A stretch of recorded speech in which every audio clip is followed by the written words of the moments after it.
A lot of gamers, as well as game pundits like Jim Sterling, often scoff at the idea of gamer entitlement that game publishers use to justify their insidious monetization. Well, today, I'd like to show you guys a clear example of gamers who really are entitled, and who only really give unscrupulous publishers more ammunition. What's up guys, Acer Thorn here, and welcome to another video game industry discussion video. I do these discussion videos on a regular basis, so if you'd like to see more of them, hit that subscribe button to stay notified. Now before we get started, I want to warn my existing fans that this video will not feature me being very respectful or chill. Earlier this year, I published a video where I replied to Rusky's video about Fallout 4 failing. His video pissed me off, in large part because he attempted to pass off his opinions about the game as objective fact, and the few objective things he said about the game, namely that Fallout 4 offers no player choice in its quests or that Fallout 4 doesn't have a joinable raider faction, were demonstrably false. Well, today, believe it or not, the people I am responding to have somehow become even more entitled than Rusky was, to the point where they literally began advocating for the personal invasion of other people's rights who disagree with their opinions. No, that is not an exaggeration. So buckle up, because this is going to be one angry video. So a few days ago, I was watching a video by the video game news channel Young Yeah, where he documents yet another shortcoming of the Fallout 76 saga. In other news, water was wet. This time, he was talking about how hackers were able to hack in various assets from the game, including several left over from Fallout 4. I scrolled down to read the comments, as you do, and there was this guy who asked this question from a guy called Tucker Johnson. Why is this so-called video game still alive? Well, Tucker, I actually can explain why it is still alive. Believe it or not, there are still plenty of people who genuinely enjoy the game, even despite all its bugs. No sunk cost fallacy here, they just actually legitimately enjoy the game. You don't see them on YouTube very often because the YouTube algorithm directs fans to channels like Young Yeah and Jim Sterling, who are entertained by that kind of content, while directing Fallout 76 fans to channels that produce genuine Fallout 76 content, as opposed to merely shitting on Bethesda for no other reason than because LOL. So I read that comment, and I decided to post a reply to it, basically telling him everything I just told you guys. The level of self-entitlement that came from the comments I got in response to that have to be seen to be believed. Let's start with a reply by a person named Carissa, who scoffs at the idea that people are shitting on Bethesda simply because LOL. She believes that those who shit on Bethesda have legitimate reasons to do so. Yeah, you're not really seeing the problem here. I'm not saying your criticisms never were valid to begin with, but by this point, you're just doing it for the lulz. By this point, guys like Young Yeah have already convinced everyone they're going to convince that the game is bad. If someone hasn't been convinced yet, continuing on this tired old path of reporting Fallout 76's shortcomings isn't going to change anything. So really, at this point, you're just shitting on Bethesda for no other reason than because LOL, even if that wasn't how it started. Hell, even Jim Sterling in his video, Bethesda is officially obsolete, freely admits that there is nothing more to be gained by continuing to shit on Bethesda, and that he really is just doing it for the lulz. Here, have a listen. And look, I know, having a go at Bethesda is nothing new. I've been doing it a lot. Many people have been doing it a lot. But the thing about Bethesda and mocking it and criticizing it is very much like beating a dead horse, except the horse makes funny squeaky fart noises every time you punt it. So it's funny every time and always satisfying. So there it is in black and white. He's shitting on Bethesda for no other reason than because LOL. and he isn't even pretending like there's anything more to it than that. But I'd like to take a moment to address this specific portion of the comment. The idea that the class action lawsuit over the canvas bag issue should have completely bankrupted Bethesda. This is horse shit. Now, I have some experience as a paralegal. I even did a few jobs last month on Guru.com.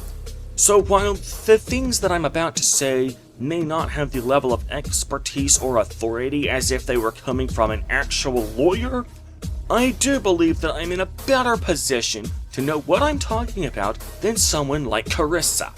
First of all, was it ever actually proven that Bethesda had affirmatively lied and stated unambiguously that the bag would be made of canvas?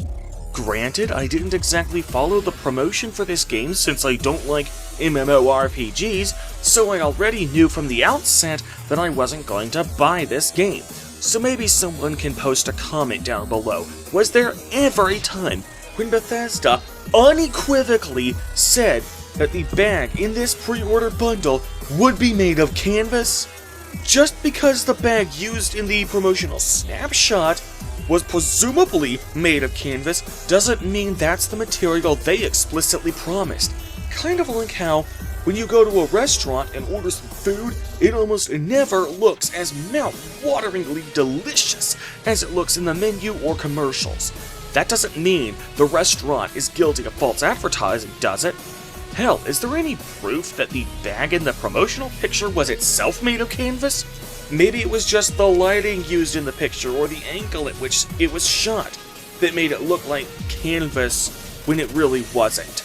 Now, as I said a moment ago, I didn't follow the promotion for this game, so maybe Bethesda really did explicitly state that the bag would be made of canvas. Even giving the plaintiffs in this class action lawsuit that much benefit of the doubt, let me ask you this. How much damages did you actually suffer? You may have paid $200 for the entire pre-order bundle, but that does not mean that your compensatory damages are going to be $200. The only way you could cite the entire $200 in compensatory damages is if your entire decision to pre-order the game was made solely on the promise of this canvas bag. So did anyone out there pre-order the game solely for the canvas bag?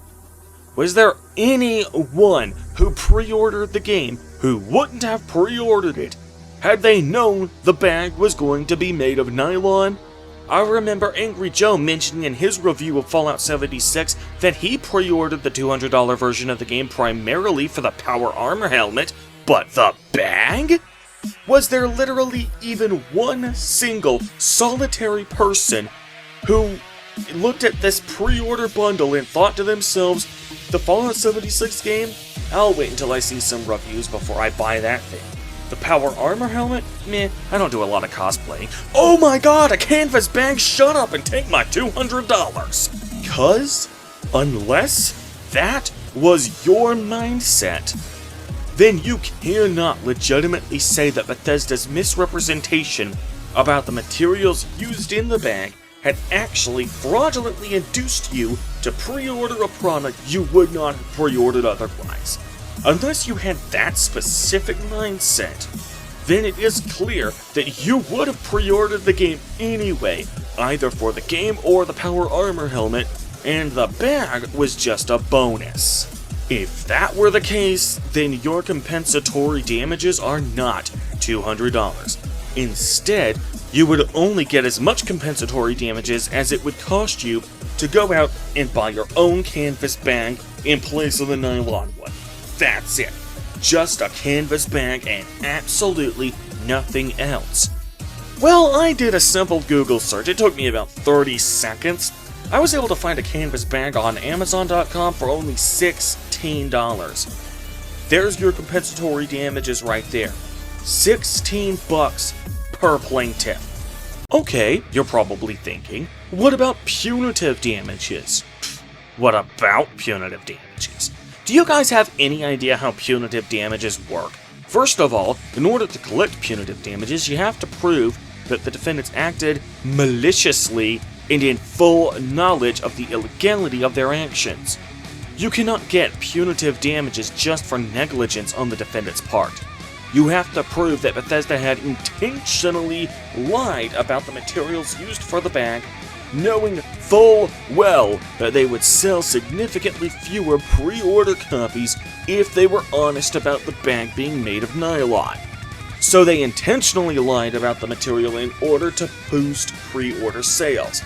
As I mentioned earlier, I've not seen any evidence that they even stated outright that the bag would be made of canvas, let alone that there is even one single solitary person who pre-ordered the game solely on the assumption that the bag would be canvas. So to argue not only that these factors were present, but that Bethesda knew about them and maliciously lied to us for that reason is just absolute horse shit. But okay, let's give the plaintiffs in this class action lawsuit every conceivable benefit of the doubt. Let's assume that Bethesda really did knowingly and maliciously represent a material fact about the pre-order bundle in order to boost pre-order sales. Exactly how much punitive damages do you expect Bethesda to be held liable for? Even when courts award punitive damages to a plaintiff, they usually do so as a multiple of the compensatory damages. It is extremely rare for courts to issue punitive damages that are more than 10 times the amount of compensatory damages. So assuming the worst case scenario for this case, the combined grand total damages in this class action lawsuit come out to an astonishing $176. So, unless you can prove that your decision to purchase the entire $200 pre-order bundle was based solely on your expectation that the bag would be made of canvas, then you would get less money in collective, compensatory, and punitive damages than you actually spent on the actual pre-order bundle in the first place. Now, once in a blue moon, courts will break from tradition and award punitive damages that are more than 10 times the compensatory damages. However, to do so, the defendants have to engage in conduct of the most egregious variety, and spoiler warning, it's going to take more than a couple of internet critics getting really butthurt in order for courts to do that. This excerpt right here is a direct quote from the US Supreme Court. A man fires a gun into a crowd. By sheer chance, no one is injured, and the only damage is to a $10 pair of glasses. A jury could reasonably find only $10 in compensatory damages, but thousands of dollars in punitive damages to teach a duty of care. That, ladies and gentlemen, is the sort of behavior that you would have to prove in order for Bethesda to be held liable for punitive damages that, in Carissa's words, would have completely destroyed the company. You would need the sort of behavior that demonstrates a complete disregard for human life, not simply lying about the materials used to make a tertiary, not even primary or secondary, just tertiary product in a bundle to sell more bundles. This, ladies and gentlemen, is a prime example of gamer entitlement.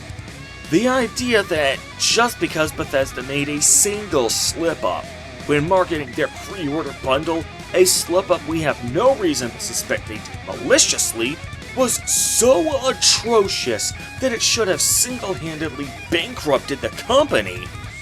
That right there is the sort of gamer entitlement that gives truly unscrupulous publishers like EA more ammunition to justify their truly unscrupulous practices. The problem here isn't that Bethesda's actions were truly egregious. The problem here is that people who were already predisposed to hating Bethesda took the slightest whoopsie from Bethesda that basically amounted to the equivalent of a parking ticket in terms of how much money per plaintiff they would have to pay, and blowing it completely out of proportion. When people talk about player entitlement, this is precisely the sort of thing they're talking about. But believe it or not, Carissa's comment wasn't even the most egregious comment I got from that video. Yeah, the one that said the corporate equivalent of a parking ticket should have completely bankrupted Bethesda, that's only the second most self-entitled comment. At least with Carissa's comment, there was a tangible act of wrongdoing that Bethesda was being accused of, and she never asked anyone but Bethesda to be held accountable for it. The most self-entitled comment in that comment thread has to come from a guy called The Protagonist.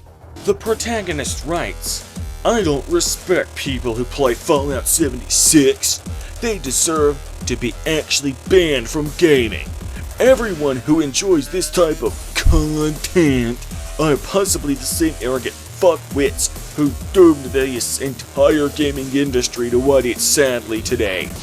Unfinished products, rushed products, microtransactions, $60 games, and so much more.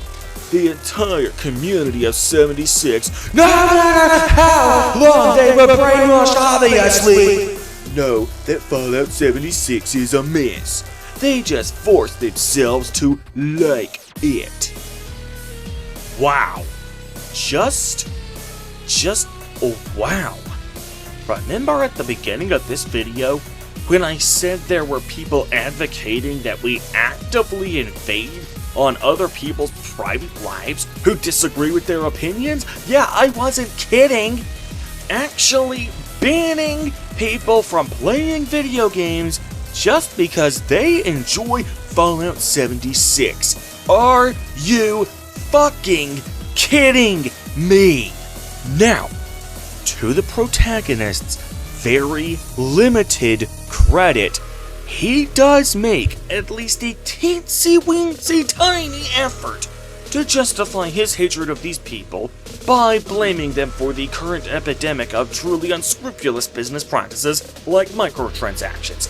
However, make no mistake, that is not what the Protagonist is truly angry about. He's just butthurt that people disagree with his opinion about Fallout 76, and he's just trying to use the current microtransaction epidemic as a pretext to justify his hatred. To show you what I mean, let's change the subject for a minute and talk about the racism in the United States. Don't worry, I promise I'll tie this into the theme of gamer entitlement before it's all said and done. In the 21st century, racism isn't exactly in fashion.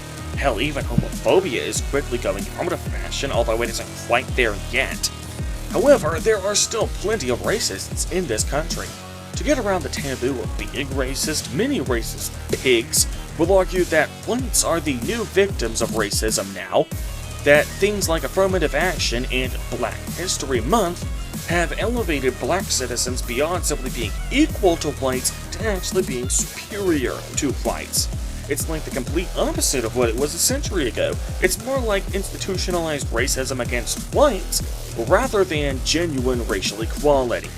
Now, before I continue, I want to point out that their arguments are complete bullshit and are demonstrably false.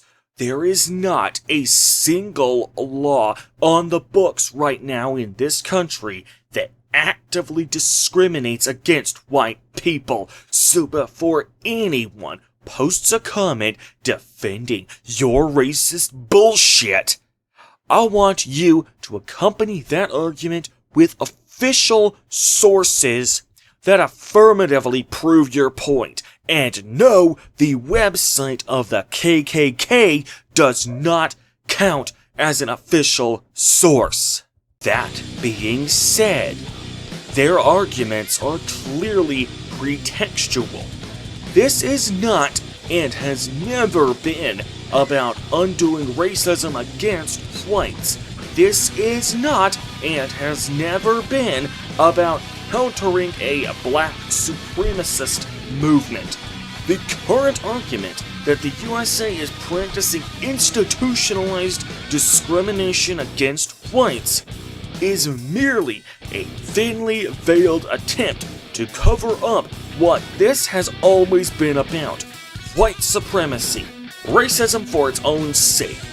For much of this nation's history, the inferiority of colored people was considered an axiom by the white people in charge, so racist fuckwads were able to get away with being racist for its own sake.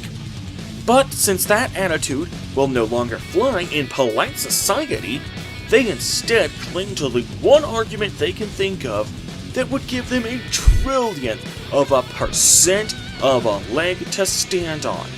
But make no mistake, this is still very much about white supremacy for its own sake, because that is what this has always been about. It never stopped being about white supremacy. This is just the most recent coat of paint. So with that said, let's return to the protagonist's delusional belief that Fallout 76 fans and those like them are largely to blame for the current microtransaction epidemic. Now, to a certain extent, I can understand why some people would be upset at that. After all, while the game companies continue to make these types of games, that's only because these whales consistently prove these microtransactions to be a commercially viable business model. So I can certainly understand why it isn't complete 100% bullshit to shift a portion of the blame onto those whales for being part of the problem, at least to the untrained eye. However, I remember similar arguments being leveled several years ago against Bethesda long before they ever entered the microtransaction business. People often accused Fallout 4 of not being a true RPG because the player's actions don't have any real consequences on the world, how you can't kill essential NPCs, how the quest markers break immersion, blah blah blah. Bear in mind, they aren't just scoffing at Bethesda's games being buggy messes, they are scoffing at much of the mechanics in Bethesda games that actually work precisely as intended, like essential NPCs and quest markers. They then scoff at the common rebuttal argument that the game is moddable and therefore you can simply download any modification to the game you want to see. Bethesda haters often scoff at such a statement because they see that as the modding community being expected to, quote, do Bethesda's job for them. That, my friends, is absolute, total bullshit. So, Fallout 4 wasn't designed in a way that is absolutely 100% fine-tuned to your tastes of what a video game should be, and that somehow means that Bethesda isn't doing its job. So Bethesda's job, apparently, isn't to make and release video games per se. Their job is to make the exact, specific game you want to exist. Bethesda's job is to make games that appeal to your tastes, only your tastes, and fuck anyone else's. The recent YouTube comment from the protagonist honestly felt like a modern-day equivalent to that argument. Bethesda haters have previously shat on Bethesda because Bethesda wasn't catering to their specific, entirely subjective tastes in an RPG to the complete exclusion of anyone else's tastes. But that argument is entirely bullshit and just shows how fucking self-entitled these dickheads are. So the minute a negative trend comes along that has even a modicum of consensus behind it, they'll instead start riding that train in the hopes that their Bethesda hate bandwagon might get a little bit more support, now that they have something, anything, to use as a pretext for their hate. But make no mistake, this is still very much just people shitting on Bethesda simply because they don't like Bethesda.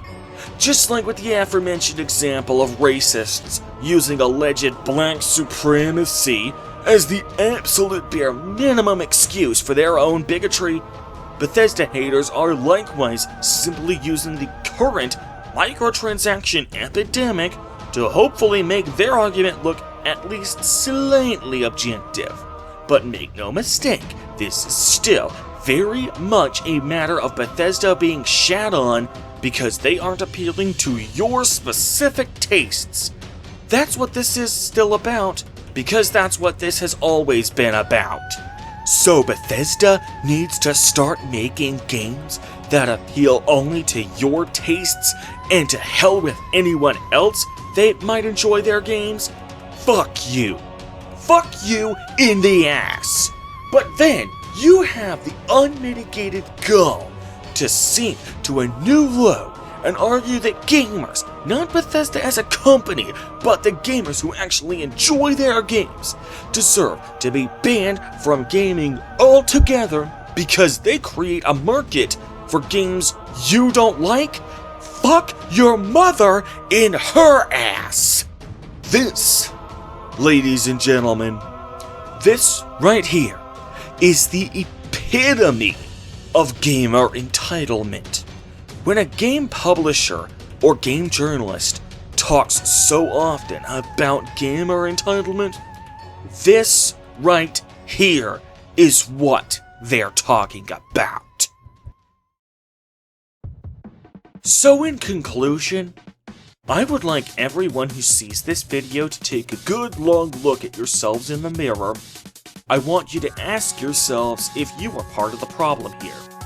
Anytime you disagree with anyone, I want you to start asking yourselves if the thing you are disagreeing on is opinion or fact.